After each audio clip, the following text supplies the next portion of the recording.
Það er Baldur 13. tapirna í æfingaleik sem bar þess alveg þokkalega merki hjá báðum þjálfurum. Þau voru að prófa alls konar hluti og gera hitt og þetta, eða ekki?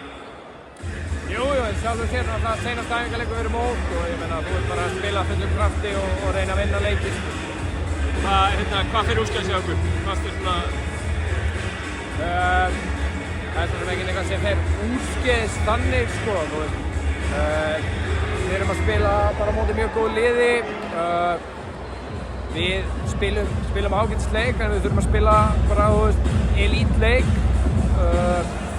En ég meina, þú veist, heilt yfir fullt af góðum hlutum og líka bara fullt af hlut sem hægt er að bæta. Ná svona leikir að skerpa áherslur hjá þjálfarteyminu fyrir mótið? Já, ég meina, þú veist, það er alltaf, hver leikur er lærdómur, skilurðu, þannig að það er alltaf hægt það verður alltaf skerpt af einhverju. Jákvæðir punktar í þessu leik til að fá inn eins og Hilmar Smára og Almar er að koma inn á Arnar er held ég 100% í leiknum. Þessi strákar sem eru að koma inn á bekknum, þeir eru klárir í leikinu.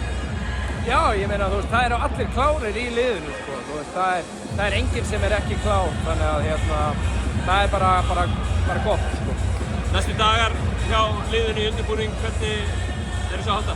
Bara recovery á morgun, förum eitthvað yfir þennan leik og svo þurfum við bara að fara að fulla undirbúningu fyrir Ísrael og við munum gera það með æfingum hérna, bæði hér og í Pólandi og vídeofundum og fleira, þannig að það er það sem við ætlum að gera.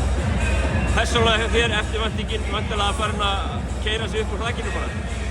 Já, það er spenntur fyrir þessu, en þú veist, núna var ég náttúrulega bara spenntur fyrir þessum leik og góð umgjörð hérna hjá Litáen og fullt hús og gaman að spila þennan leik og